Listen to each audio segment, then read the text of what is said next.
It's just me and you.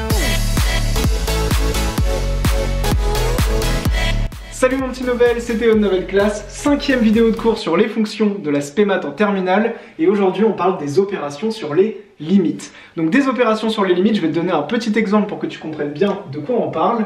Je vais par exemple prendre la fonction f de x qui est égale à x carré plus 3x. Et je veux déterminer la limite de ma fonction f de x lorsque x tend vers plus l'infini.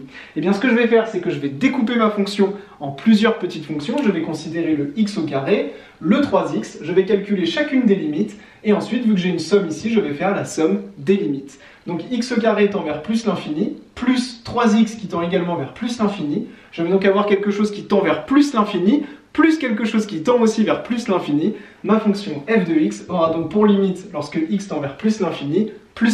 Et du coup, je pourrais noter dans un exercice que la limite de f de x lorsque x tend vers plus l'infini, c'est égal à plus l'infini.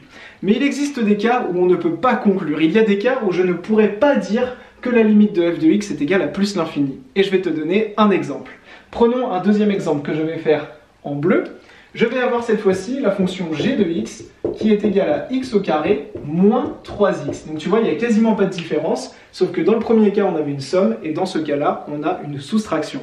Je vais faire pareil, je vais couper ma fonction en deux avec mon x au carré et mon 3x.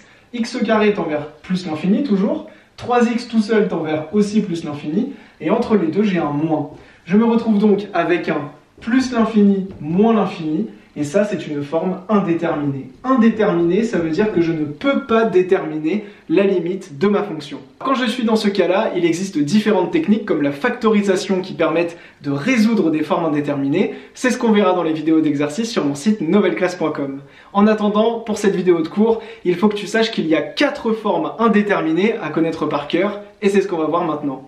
On est parti pour les 4 formes indéterminées, et tu vas voir, c'est exactement les mêmes formes indéterminées que dans le chapitre sur les suites. Vraiment, il y a beaucoup de répétitions dans le programme de terminale, donc ça c'est super cool car c'est très simple à retenir, c'est les mêmes formes indéterminées. La première forme indéterminée, c'est plus l'infini moins l'infini. Si tu te retrouves dans le cas plus l'infini moins l'infini, tu ne peux pas conclure sur la limite de ta fonction. Si tu es dans le cas infini sur infini, c'est pareil, tu ne peux pas conclure. On a aussi le cas 0 sur 0 où tu ne peux pas conclure. Et enfin le cas 0 fois l'infini où tu ne peux pas conclure. On a donc ici 4 formes indéterminées à retenir par cœur, et si tu es dans l'un de ces 4 cas, tu ne peux pas conclure sur la limite de ta fonction, et tu es obligé de transformer la fonction pour sortir de la forme indéterminée. J'espère que cette vidéo était très claire. Moi je te dis à tout de suite dans la prochaine vidéo, et surtout dans mes vidéos dans le parcours spé maths terminale sur novelclass.com où on fait 2 exercices corrigés sur les formes indéterminées. Merci à toi et à très vite sur Novel Class. C'était Théo, ciao.